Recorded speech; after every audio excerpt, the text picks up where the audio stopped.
새누리당 김무성 대표가 어제 7박 9일간의 일정으로 미국 방문길에 나섰습니다. 김 대표는 방미 기간 동안 정당 외교는 물론이고 반기문 유엔 사무총장 또 교민과의 만남 등 광폭 행보를 벌일 예정이어서 차기 대권 행보에 본격적으로 나선 게 아니냐 이런 해석까지 나오고 있습니다. 네, 오늘 이 내용 포함해 한 주간 정치권 이슈를 두 분의 전문가와 함께 살펴보겠습니다. 허석우 국가디자인연구소 이사장, 정현정 배재대 교수 나오셨습니다. 어서 오세요. 안녕하십니까? 안녕하세요. 네, 김무성 대표가 이제 여당 대표의 자격으로 미국을 방문했습니다만 아무래도 대권 후보로 거론이 되다 보니까 그의 행보 하나하나를 대권과 연결짓는 시각들이 참 많은 것 같습니다. 이 부분에 대해서 두 분께서는 어떻게 생각하시는지 먼저 이사장님께서 말씀해 주시죠. 김무성 대표가 오래간만에 정말로 이제 국내 정치에 매몰돼 있다가 7월 전국 들어서 이제 소위 말하면 정당 외교보다는 정부의 어떤 정책 또 아니면 또 정부의 외교에 대해서 정당 차원에서 측면 지원하는 그런 측면에서 일단 미국을 방문하는데 어쨌든 2014년 9월 달에 중국 방문 후에 소위 빅2 국가죠. 중국하고 미국을 방문하는데 아무래도 대선 후보자다 보니까 지금 말씀하신 대로 어떤 행보 하나하나가 굉장히 관심이 대상이 되는데 저는 이제 대권 행보를 위한 어떤 그런 외교 활동이 아니고 어떻게 보면 그건 너무 지나친 확대 해석이고 또 이제 미국을 방문하면 또 교민들도 만나지 않습니까? 네. 여러 가지 워싱턴에서 정계 인사들도 만나고 또 경제인들도 만나고 또 우드로 윌슨 센터에서도 또 방문도 하고 이런 측면은 뭐냐면은 박근혜 정부가 갖고 있는 앞으로 국정 아젠다 이런 것들도 함께 또 설명을 하면서 또 교포들의 이해도 돕고 이런 측면에서 봐야지 너무 지나치게 대선 행보를 위한 것이 그게 상수처럼 생각해서는 좀 곤란하다. 그런 측면에서 봅니다. 그러니까 외교적인 의미를 만들어내기는 어렵죠. 그 외교 아젠다를 주도할 수는 없는 거고요. 그 김무성 당대표의 위치라고 하는 네네. 것이. 그러니까 다분히 저는 국내 정치를 겨냥한 포석의 성격이 강하다.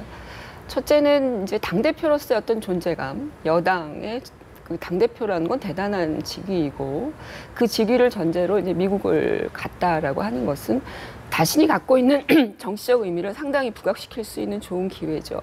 우리가 역대 그 대선 후보자, 유력 대선 후보자 박근혜 대통령을 포함해서 그 미국을 반드시 대선 전에 다녀오셨거든요. 네네. 김영삼 대통령, 또 이명박 대통령 다 마찬가지인데 갔다 오시면은 지지율이 올라가요. 예, 그런 효과가 있습니다. 그래서 이 어떤 정치적인 의미를 담보하기 위해서 미국행은 상당히 중요한 의미가 있다. 두 번째는 저는 칩도끼를 여전히 김무성 당대표가 상당히 굳건하게 지키는 의지, 정치적 의지를 반영하는 거죠. 지금 대선이 굉장히 시간이 좀 남아있잖아요. 네네. 지금 대선 그 유력 주자들이 해야 될 일은 뭐냐면 자기 칩도끼를 지키는 일이에요. 그리고 지난 우리가 유승민 원내대표 사건도 마찬가지지만 결국은 김무성 당대표가 선택한 것은 확고한 전통적 지지 기반이거든요. 근데 이 미국을 간다라고 하는 것은 이른바 한미동맹, 안보, 이런 이미지 정치를 할 수 있는 굉장히 중요한 그런 도구이기도 하고 그런 의미에서 저는 국내 정치적으로 대권 행보뿐만 아니라 칩토끼에 대한 확고한 어떤 지지 기반을 다지기 위한 나름대로의 어떤 과정으로 보고 있기 때문에 상당히 정치적으로는 굉장히 유리한 고지를 점하게 될 거예요. 아마 돌아오시게 되면. 이미 지지율이 올랐다고 얘기를 하는데요. 네. 그리고 또 한 가지는 뭐냐면은 김무성 대표가 이제 자연스럽게 따라온 그 부대적인 효과가 뭐냐면은 아무래도 이제 맥케시 그 하원 의장이 공화당 하원 원내 대표 같은 거 만나면은 당연히 집권 여당의 당 대표로서 또 미국의 하원 의장이라든가 여야 관계없이 여러 가지 만나지 않습니까? 네네. 또 국무부 장관도 만날 수도 있고 이렇게 하다 보니까 자연스럽게 당 대표의 어떤 위상도 중요하지만은 대한민국의 집권 여당의 당 대표로 해서 이 워싱턴 정가에서 어떤 보면 선을 한번 보이는 거죠. 당대표에서 정말로 어떤 이미지를 갖고 있으면 또 어떤 생각을 갖고 있는지 또 아까도 교수님께서 말씀하셨습니다만은 집권 여당 입장에서 한미 동맹 관계를 어떤 시각에서 바라볼 것인지 또는 남북 문제라든가 이런 것들을 아마 심도 있게는 안 되더라도 상당히 그 생각을 김무성 대표의 생각을 이끌어내는 그런 아마 자리들이 상당히 많을 거다. 그렇게 되면은 자연스럽게 김무성 대표가 지향하는 여러 가지 외교 정책이라든가 북한 문제라든가 이런 것들을 자연스럽게 나오지 않겠나. 그러다 보면 언론에도 나올 수 있고 또 국내에서 얘기하는 거하고 또 해외에서 얘기하는 거 차원이 좀 다르거든요. 그런 측면들을 좀 볼 수 있는 또 어떻게 보면은 김무성 대표의 어떤 정치 철학이나 이런 것들을 미국에서 오히려 밝힐 가능성도 있다. 네. 그런 측면에서 보면 상당히 도움이 된다 이렇게 보는 거죠. 그럼에도 불구하고 그 김무성 당대표의 이번의 방미가 시기적으로 적절한 것인가에 대한 부정적인 시각이 제기되고 있는 것도 사실이에요. 물론 김무성 당대표의 그 미래의 어떤 자기 정치를 위해서는 상당히 필요하고 또 도움이 되는 과정이지만 우리가 메르스라고 하는 게 뭐 공식적으로 완전히 종식 선언이 된 것도 아니고 네. 메르스와 가뭄을 통해서 이루어진 여러 가지 경기 침체, 민생의 어려움 이런 것들이 지금 극도에 달아 있지 않습니까? 게다가 지금 우리가 국정원 이른바 해킹 사건도 아직 마무리가 안 돼 있죠. 진상조사도.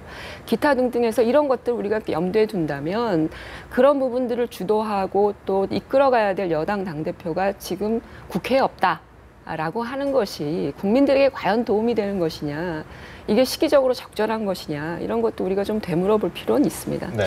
그 부분에 앞으로- 저는 조금 한 예. 말씀만 더 드리면요. 뭐 교수님 말씀 맞습니다만은 대부분 7월이면은 보통 우리 7월이면 거의 이제 국회도 방학에 들어갑니다. 근데 이런 그 외교적 일정들은 사전에 잡아놨기 때문에 우리가 예를 들어 지금 말씀하신 국정원 그 문제라다 이런 것들은 정보위가 열려 있기 때문에 정보위수도 얼마든지 활용 가능하고 또 요즘은 국제화가 되어 있기 때문에 얼마든지 통신으로도 얼마든지 이런 사항들을 보고받을 수도 있고 지시도 할 수 있기 때문에 이런 외교적인 결례를 하지 않기 위해서 하는 방편이지 물론 맞습니다. 뭐 메르스 문제도 종식 안 됐고 가뭄 문제도 있고 했는데 그러나 지금 여기에 있는 국내적인 상황도 언제든지 미국에서도 서로 그 의사를 교환할 수 있고 또 대화를 할 수 있기 때문에 야당과의 또 대야 접촉도 지금 현재도 실시하고 있기 때문에 이런 것들도 다 아마 안전장치를 마련해 놓고 갔지 않았나 그렇게 네. 생각합니다. 네. 좀 앞으로의 행보나 국민들의 판단 이런 거는 좀 더 지켜봐야 할 것 같고요.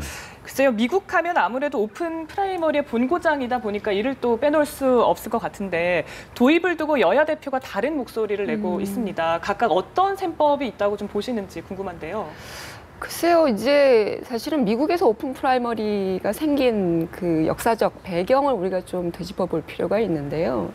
그 미국은 실제로 우리하고 좀 다르게 정당이 이른바 그 지역에서의 간부 조직들이 아주 강고하게 공천권이나 이런 것들을 주도하다가 그런 질서를 좀 깨보자. 그런 차원에서 이른바 기득권을 포기하는 과정에서 오픈 프라이머리라고 하는 제도가 도입이 된 거거든요. 그러니까 우리도 마찬가지죠. 미국식 오픈 프라이머리를 만약에 도입을 하게 된다면 중앙당 중심의 당대표 중심의 그리고 계파 중심의 특정 계파 중심의 기득권 질서가 어느 정도 파괴가 되고 무너지는 과정들을 전제로 하는 것이거든요. 그렇다면 지금 여러 가지 그 기득권을 갖고 있는 중심 세력들이 그런 부분들을 선뜻 합의해 줄 수가 없는 거죠. 그렇기 때문에 어떤 정치적 셈법이라고 하는 게 작동을 한다라고 보고요. 새정치민주연합도 실제로 지금 당대표로서 문재인 당대표가 내년 공천을 주도하고 친노의 어떤 질서들을 계속 유지해야 되는 이런 어떤 당내 질서가 존재하고 있단 말이죠. 네. 그런데 오픈 프라이머리라고 하는 것이 도입이 된다라고 하면 그걸 전혀 인정해 줄 수가 없는 거거든요. 그러니까 우리나라에서 오픈 프라이머리가 실제로 도입이 되려면 이 기득권 질서가 먼저 깨져야 가능한 겁니다. 그것이 깨지지 않은 상태에서 오픈 프라이머리가 도입된다는 거는 굉장히 미완성된 오픈 프라이머리거나 부족한 미흡한 오픈 프라이머리 가능성이 높다는 거죠. 네. 교수님께서는 그럼 아직 시기상조다 이런 입장이신 건가요? 기득권 질서를 과감하게 깨야 된다는 거죠. 누가 그걸 깨느냐가 관건인데요. 저는 네. 김무성 당대표도 그런 차원에서 오픈 프라이머리를 통해서 이것이 완전히 전격적으로 도입될 거라고 저는 기대 안 하고 있다고 봅니다. 네. 그런 차원에서 어떤 이미지적인 그런 특성이 강하다고 보고요. 네. 솔직하게 그 부분을 완전히 깰 수 있는 상황이 된다면 도입이 되겠죠. 네. 기득권을 내려놓은 상태에서 도입하는 게 필요하다 이런 말씀이신데 이사장님께서는 어떻게 생각하세요? 저는 뭐 조금 다른 측면에서 이게 지금 교수님께서 말씀하신 대로 오픈 프라이머리를 도입할 정도로 우리 정치권이나 국민들의 어떤 이제 수준들이 과연 어느 정도 와 있느냐 하는 부분이거든요. 네, 그러나 네. 아직도 그 오픈 프라이머리를 정착시키기는 토양이 좀 부족한 건 사실이에요. 저도 뭐 미국에 있으면서 그 대선 과정을 지켜봤습니다만 과연 오픈 프라이머리라는 제도가 우리나라에 언제쯤 이게 도입돼야 가능하느냐 이런데 지금 사실은 양당의 어떤 그 공천 문제의 기득권 세력들이 손을 안 놓는 이상은 이것을 받아들이기 굉장히 어렵다. 그런 측면에서 볼 때는 김무성 대표가 공천권을 국민들에게 돌려준다는 사실 그 부분은 맞는 얘기입니다. 근데 문제는 뭐냐면은 항상 그 총선만 되면은 소위 인적 쇄신, 개혁 이런 것들이 화두에 오르게 되어 있습니다. 그러면 인적 쇄신을 어떻게 할 거냐? 인적 쇄신을 제도적으로 하느냐 아니면 인위적으로 하는 부분인데요. 결국 인위적으로 했을 경우는 기득권 세력들로 인해서 세대 교체가 안 됩니다. 그러다 보니까 제도적으로 이 인적 쇄신을 할 수밖에 없다. 그러면 오픈 프라이머리를 해서 그 공천권을 국민들한테 돌려주겠다는 취지, 그거는 굉장히 좋죠. 그러나 지금 말씀하신 대로 현실적인 문제가 부닥치게 되거든요. 그러면 네. 총론 부분은 아마 여야가 마찬가지로 오픈 프라이머리를 해야 된다고 할 겁니다. 그러나 강론에 들어가면은 문제가 좀 달라지죠. 여당에서는 김무성 대표가 워낙 의지가 좀 확고하기 때문에 뭐 마지막에는 어떻게 될지 모르겠습니다. 지금까지는 김무성 대표 한 말도 물러서지 않고 있습니다. 그런데 야당은 좀 다릅니다. 야당은 지금 내부 문제가 정리 안 됐기 때문에 만약에 오픈 프라이머리를 김무성 대표가 주장하는 걸 받아들이게 되면은 정말로 친노가 한 발자국도 여기서 개입할 수가 없습니다. 그러면 오픈 프라이머리로 가면 전부 비노가 다 차지하게 될 수밖에 없습니다. 그러다 보니까 문재인 대표도 그 부분에 대해서는 현실적으로 굉장히 딜레마에 빠진 거죠. 문재인 대표도 한때는 오픈 프라이머리를 해야 된다고 주장한 사람이에요. 그런데 갑자기 지금 바뀌었습니다. 왜 바뀌었냐? 결국은 그 비노, 친노 프레임에서 친노의 어떤 기득권을 유지를 하기 위해서는 결국은 현실적으로 오픈 프라이머리를 받아들이는 것은 곤란하다고 본 거죠. 그러니까 거부를 하는 거죠. 네네. 그런 측면에서 볼 때는 일단 여야가 정말로 이 오픈 프라이머리를 여야가 머리 맞대서 이것을 사실 그 공천의 기득권을 좀 국민들한테 돌려주는 차원에서 여야가 머리 맞대야 되는데 이 부분에 대해서는 여야가 합의보기 굉장히 어렵지 않겠나 현실적으로 그러니까 그래 보는 저는 김무성 당대표가 이 정말 진정성을 가지고 이 오픈 프라이머리를 도입하려고 생각하고 있는 것인지에 대한 의구심을 제기를 하는 것이, 오픈 프라이머리라고 하는 것은 실제로 대부분 보면 현직이 명망이 있는 사람들, 또 현직으로 이미 그 업적이 있는 사람들이 재선이 될 확률이 높아지는 높죠. 제도이거든요.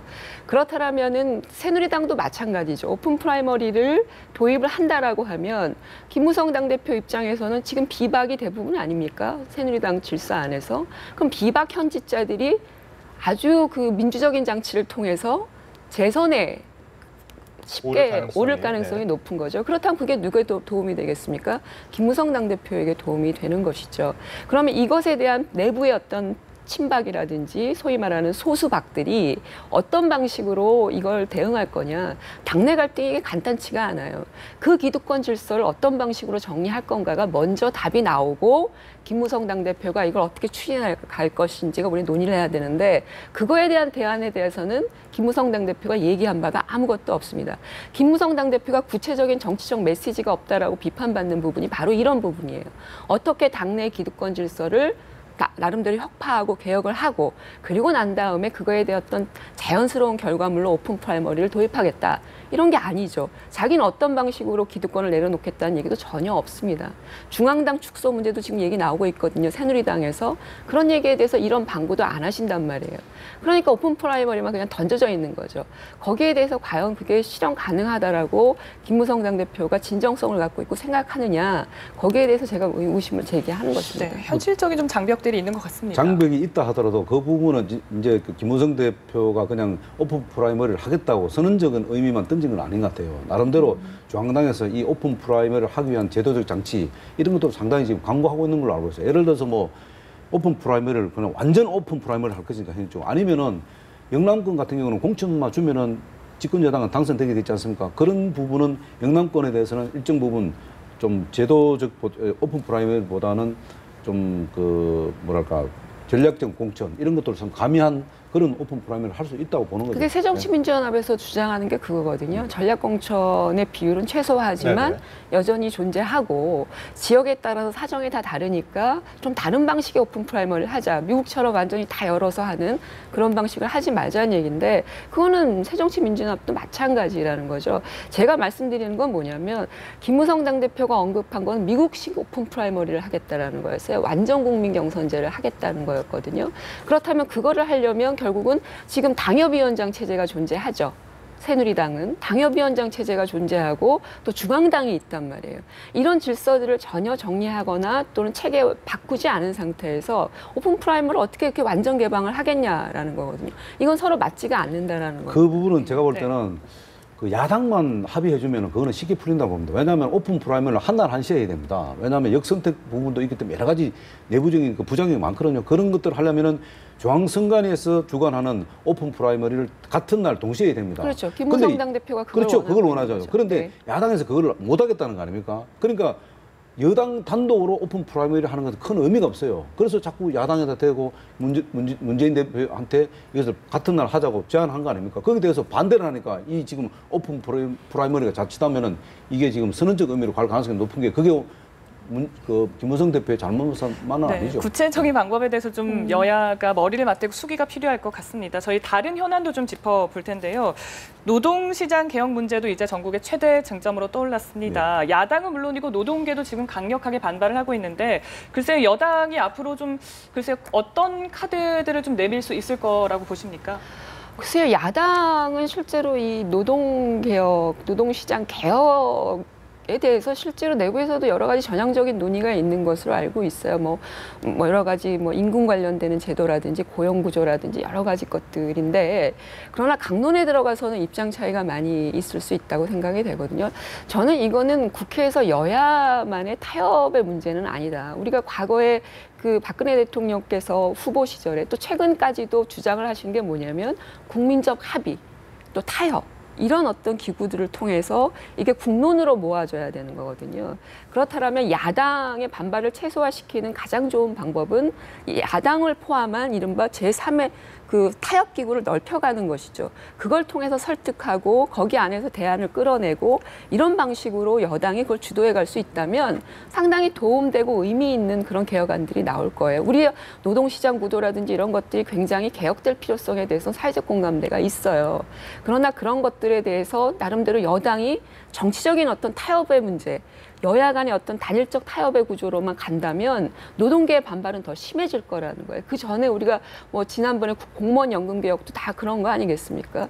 그렇다면 이른바 그 민간의 어떤 타협 기구, 국민 대타협 기구들을 통해서 여당이 그걸 구성하고 만들어가는데 주도적인 역할을 하는 이런 방식이 오히려 저는 방법론적으로 야당과 함께 갈 수 있으면서 야당의 반발을 최소화시킬 수 있는 그런 어떤 대안이다. 그런 생각입니다. 저는 조금 오늘 계속 다른 다른 입장인데 얘기가 바뀌신 것 같은데요. 지금 이제 대타협 기구라고 말씀하셨는데 네. 기본적으로 크게 보면 맞는 말씀입니다. 그런데 이제 여당에서는 기존에 있는 노사정 합의체가 있으니까 그것을 좀 더 강화하자 하는 측면이고, 근데 문재인 대표 입장에서는 대타협 기구를 새로 별도로 만들자는데 대타협 기구에 새로 만들자는 데서 아마 여당도 거기에 대해서는 이론의 여지가 없을 겁니다. 그런데 문제는 뭐냐면 양대 노총을 끌어들인다는 것은 그건 안 된다는 거죠. 왜냐하면은 지금 고용시장, 노동계의 어떤 개혁의 대상이 되는 소위 말하면 양대노총. 양대노총이 개혁의 대상인데 그것을 거기에 들어와서 대타협 기구에 들어오면 개혁이 되겠습니까? 절대로 안 됩니다. 만약에 양대노총이 없는 대타협 기구라면은 아마 여당도 얼마든지 아마 동의할 겁니다. 그런데 지금 문재인 대표가 지금 주장하는 것은 양대노총이 포함한 대타협 기구를 만들자는데 그 부분에 대해서는 아마 만약 그게 그렇게 들어온다면은 여당도 절대로 양보를 안 할 겁니다. 네. 왜냐하면은 개혁의 대상에 우리도 그렇지 않습니까? 공무원연금법에서 공무원들이 들어와서 개혁이 제대로 되겠습니까? 개혁의 대상이 어떻게 주체가 거기 노사 대타협위원회에 들어올 수 있습니까? 그 부분에 대해서는 저는 반대라고 보는 거죠. 대타협의 의미는 뭐냐면 실제로 그래 당신들이 실제적인 개혁의 대상인데 당신들은 배제돼야 된다 이런 방식으로 타협 기구를 만들어가면 결과적으로 어떻게 됩니까? 정치적 정쟁으로밖에 흐를 수가 없는 거예요. 피해를 입는 사람들이 아니라 개혁의 피해가 아닌 거죠. 본인들이 헌신하고 뭔가 그 안에서 희생할 것이 있다면 대상도 사실은 참여를 해야 되는 거거든요. 그래야 대타협이 이루어지는 것이고 좀 더 전향적인 개혁이 나오는 것이지 개혁 대상이라고 해서 미리 배제해버리고 그럼 누가 거기에서 대해서 논의를 할 겁니까? 국민의 대다수가 다 노동자입니다. 그렇다면 누가 포함되어질 것인가는 좀 더 광범위하게 볼 때 희생을 해야 되는 부분들이 상당히 많을 거예요. 그럼 노총과 노동자들의 이익 대표 체제들도 당신들이 들어와서 당신들이 희생해야 될 주제에 대해서 한번 논의해보자. 이런 방식으로 타협 기구들이 만들어져야지 새누리당이 생각하는 것처럼 당신들은 빠져. 이런 방식으로 특정 집단들을 배제시키면 결과적으로는 중국적으로 돌아오는 부메랑은 정치적 갈등, 저항, 개혁에 대한 어떤 퇴보 이런 것들이 계속 연이어서 이루어진다는 것이죠. 그런 방식으로 이제는 대타협 기구를 구성해서는 안 된다. 네. 그게 지금 이제 말씀은 그렇게 되면 정말 얼마나 좋겠습니까? 근데 가장 중요한 것은 박근혜 대통령이 노동개혁을 하려고 하는 이유가 뭡니까? 경제 문제가 걸려있기 때문에 노동개혁을 하는 거고, 노동개혁을 하려는 이유가 경제 문제, 경제 성장의 가장 걸림돌이 노동개혁이라고 보는 겁니다. 그래서 박근혜 대통령이 하려고 하는 거고, 그리고 지금 아까 말씀하신 대로 양대 노총이 제가 왜 배제를 해야 되냐면은 지금 정규직, 비정규직 이 양대 갈등이 얼마나 심합니까? 그러면 지금 양대 노총에서 비정규직 부분에 대해서 얼마만큼 양보를 할 겁니까? 그건 고용시장의 불안, 고용시의 유연성이 확보가 안 되니까. 그래서 노동개혁이 하려는 건 아닙니까? 그런 측면에서 봐야지. 이것이 결국 뭐냐면 노동개혁이 네. 제대로 되지 안 되는 가장 큰 이유가 뭐냐면은 실질적으로 양대 노총이 이런 비정규직 문제라든가 여러 가지 그 남녀, 고학력, 저학력 이런 5대 우리 저 노동시장에 그 양극화가 되어 있지 않습니까? 이런 것들이 결국은 뭐냐면 양대 노총에서 기득권을 내려놓지 않으니까 이런 문제가 생기는 겁니다. 만약에 문재인 대표가 양대 노총을 설득해서 우리 같이 사는 방법을 찾자라고 한다면은 누가 대퇴 기구에다가 그 안 들어갈 그 단체가 누가 있겠습니까? 그런 측면은 아니거든요. 어떻게든 지금 네. 야당 입장에서 볼 때는 노동계를 좀 덜 쑤셔서 어떻게 하면 이걸 정치화시킬까 하는 부분인데 이거는 지금 정쟁의 문제가 아니거든요. 만약에 노동계획은. 박근혜 대통령께서 경제 성장의 걸림돌이 노동이다. 그래서 개혁해야 된다. 이런 방식으로 우리의 어떤 복잡한 노동시장 구조를 개혁하겠다. 또는 노동을 개혁하겠다. 이렇게 안일하게 대응하고 계실 거라고 저는 전혀 생각을 하지 않아요. 그리고 박근혜 대통령께서 후보 시절부터 말씀하신 것 중에 경제민주화라고 하는 화두도 있었습니다. 우리가 우리 어떤 잘못되거나 또는 왜곡되거나 또 굉장히 오래된 어떤 그런 악습들을 바꿔내려고 하면 실제로 어떤 특정 지역이 그 문제를 만들어냈다라고 해서 몰아내는 건 말이 안 된다는 것이죠. 지금은 희생이 필요할 때라는 겁니다. 서로 조금씩 양보하고 희생하는 개혁안이 나와야 되는 때 그렇다면 이거는 기업가들도 마찬가지죠. 일정 부분 이런 어떤 타협기구 안에 들어와서 본인들이 실제로 내놓아야 되는 희생의 내용들이 존재하는 것이고 노동도 역시 마찬가지죠. 영국 같은 경우에도요. 우리가 대처 수상이 실제로 노동개혁을 주도한 수상으로 굉장히 유명하죠. 그러나 물론 기업 중심으로 기업 프렌들리하게 노동개혁을 했습니다만 그 방식은 이렇게 일방적으로 노동을 배제시키고 특정 집단을 배제시키고 주도하는 그런 방식이 아니었다라는 것입니다. 네. 수상이 발휘해야 될 조화의 리더십, 양보의 리더십들을 발휘해서 성공했던 케이스들이 많이 있거든요. 그렇다면 우리도 그런 모델들을 참조했을 때는 실제로 공이 다 함께 참여할 수 있는 그런 폭넓은 대타협 기구가 박근혜 대통령의 개혁 구상안에는 반드시 있어야 된다. 그런 생각입니다. 네, 알겠습니다. 저희가 사실 준비한 이슈들이 참 많았는데 오늘은 이 오픈 프라이머리랑 노동개혁 문제 가지고 두 분의 열띤 토론 들은 걸로 마무리를 하도록 하겠습니다. 오늘 말씀 고맙습니다. 고맙습니다.